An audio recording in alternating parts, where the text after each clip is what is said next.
Welcome back. Well, the battle appears to be intensifying between Nine Entertainment and lenders as the February deadline to refinance $2.3 billion in debt approaches.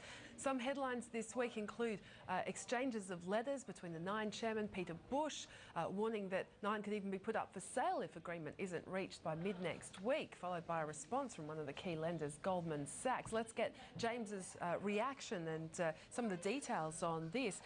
Interesting. What did you make of the seeming tit-for-tat of these letters that were splashed across all of the papers? I mean, Goldman Sachs coming out and saying, well, Nine directors, just a reminder, you're going to have personal liability if we're not treated fairly. If they sign off on the next set of financial figures, I guess, reminding them, look, that is in the offing. It's just pressure building, isn't it? I guess they, Nine, David Gingell's been on a global roadshow trying to find interest from a potential investor to buy the company.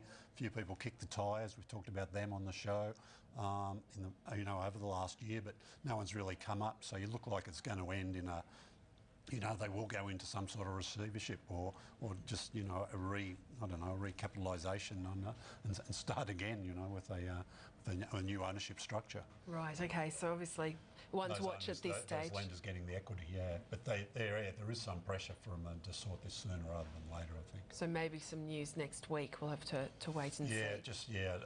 We're not going to, this isn't going to be, they won't put up a release saying, yeah, look, we're all going to be talking. It'll just sort of, I think the news will just filter out that there's some deals being done. OK. Just turning, I guess, to the sale of ACP to the German company Bauer, and we've seen some of those Bauer executives in Sydney this week meeting with, their new staff. Yeah, Yvonne Bauer's been in Sydney. Look, she's a busy lady. She's only here for a couple of days. She sent an all-staff email around yesterday saying, look, we've got a lot of experience, basically saying we know what we're doing, don't have any fears, I think the sort of, they've got lots of ideas about how to, I think, grow the company. She said, look, we're very expansionist, so look, don't worry. I think there'll be further communications from them when the sort of deal's actually done, but I think that'll be quite soon. And then you can expect some more detailed correspondence with them, with the market, or what they're doing, and with their staff. Let's get the thoughts too. We've got with us from Mediacom, Head of Investment, Nick Keenan, joining us from Melbourne. And Nick, I just wanted to ask you about that magazine sector. We'll get your views on the whole market in a moment, but just on that magazine sector in particular, because there has been some changes going on, hasn't there? What do you think at the moment about how it's faring, and what are you watching with interest? Well, there's no doubt it's under pressure. I mean, it's year to date, it's back, over 15%. So, and that's on the back of, successive years where their revenue has contracted. So, I think the sale's a good thing. From ACP's point of view, it's a company that knows how to publish magazines successfully in a tough market. So we've seen their success in Europe, where circulations are growing, and so is some of the ad revenue. So it's not as, I think they're looking at the Australian market thinking they can come in and refresh ACP. I think ACP will be a profitable business once they've got full control of it and they've made the changes they want to, but I think it will be a smaller publisher. I don't think they'll publish as many titles that ACP currently do. So I think one of their first port of call will be culling, titles that are not performing, but that's not such a bad thing. Just some news too in the magazine sector we should mention, James, and that was some major milestones at Who and Inside Out, and also, of course, a new look for Grazia. Yeah, Grazia is going to be in that sort of new, I'm calling it Bauer Australia. I don't know if they're going to change the name, but I wouldn't be surprised if they do eventually, yeah. A lot of magazines have been using that spring to sort of refresh and get out to market, which is what sort of Nick's talking about. I guess you sort of get out there with a new story to sell your advertising clients. Yeah, Who magazine got a big milestone this week. It's 20th anniversary. When the magazine launched, it sort of started a new sector, if you like, that sort of slightly upmarket celebrity weekly, as opposed to things like New Weekly and Famous, which sort of cater to the other end of the market. So they've got a big glossy edition. It's only $5.95 this week, so pretty good value, perfect bound. It looks great. They've gone to a lot of work. And News Life Media, Inside Out, I think it was almost one of the first magazines that Inside Out was one of the first News Limited magazines when they started their division, just probably about 11 or 12 years ago. And that's a new editor earlier this year, and a pretty sort of major makeover. Nick, just turning to the whole market, getting away from just particular sectors, what are marketing budgets looking like from what you can see? And is there any chance that we could see some more ad money invested in 2013? Yeah, look, I think 2013, it's an interesting one. I mean, you know, the Reserve Bank this week, you know, cut interest rates, and I think, you know, the funny thing is for the general public, you know, we really should celebrate interest rates within reason going up because it shows health in the economy. So there's no doubt that, you know, cutting in interest rates and therefore the impact what the macroeconomics has on the media industry, you know, times are tougher. I think the market, you know, year to date is back 1% and is reflective of that. I think the market got a bit of a shock in July and August. In July, it went back 7.6%, and in August, month on month, it went back over 14%.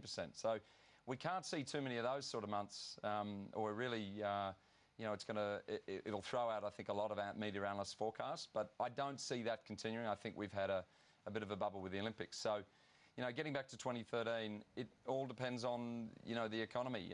At this stage, I'm not seeing any significant budget cuts from anywhere, certainly not our clients. But, you know, the money is tighter. What they are doing is reducing spend in certain channels and increasing it in others. And I think we've seen a contraction in the print media, and we've seen a significant growth in the digital. I mean, digital's growing year to date at 20%. So you're seeing structural change in the market, which does make it difficult to forecast, you know, ad revenue numbers for the run home and indeed for next year. So at some point you would think that the print media, which is dragging the market into negative territory this year, you would have to think that decline would saturate at some point, and we'd see it stabilise. But, you know, it's a difficult thing to predict.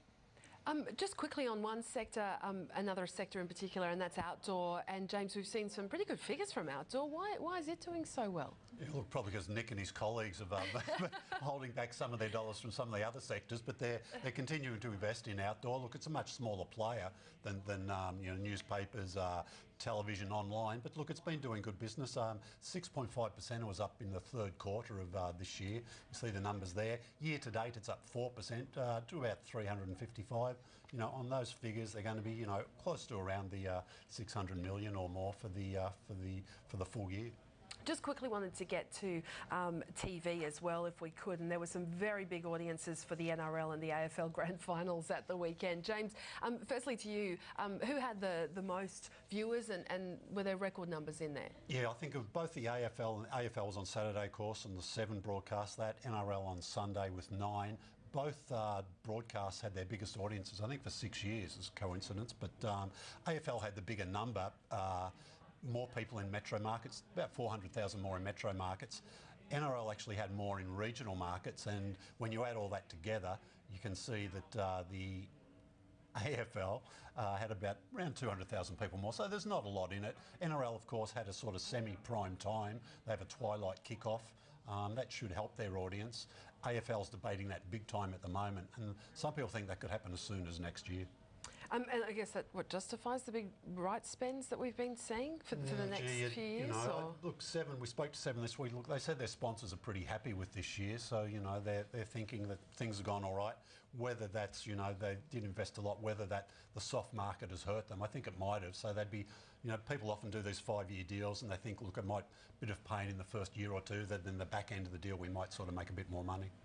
Nick, I just wanted to ask you too, because obviously we're talking about, you know, 7 and 9 there with those AFL and NRL Grand Finals. But I mean, there's been so much written and talked about Network 10 and its struggles with its ratings. What's ahead for them in 2013? We haven't heard a lot yet. Is this going to affect the group's deals with them?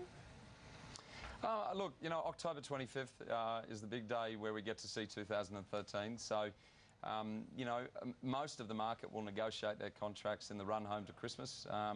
And do their network deals. We actually do ours fiscally because we don't like being caught in the rush. I think sales forces get very good at negotiating during that time. But, you know, back to 10 and their performance, I mean, you know, I think they're going back to the run home with American drama. And I think for a lot of their audience, you know, 16 to 39 and 25 to 54, that's kind of what they're known as at the moment. That's where the brand sits. So, look, a bit of an identity issue, you know, at the moment with where they went with the Australian content that didn't work. But, you know, I think on October 25th, we'll get a good steer of 2013. I think they've managed a very difficult time very well. You know, people forget some of the shows that have done well. Puberty Blues has done very well in its targeted demo. You know, it's led its night of the week for those particular demos. So, there is some good content there, and there is a good audience on Network 10. But no doubt, you know, they've had a tough time. But October 25th, we get to see what's going to happen next year, so no, it won't affect their deals. If people don't like what they see on October 25th, it might. But, you know, at this stage, we'll wait and see. Nick, great to have you on the program, as always. Thank you very much. Pleasure. Nick Cheers, Keenan guys. there from Mediacom, and James as well. Thank you, Thanks, as Bridie. always. James Manning there, editor and publisher of Mediaweek. That's all we've got time for from the team here. Thanks for your company.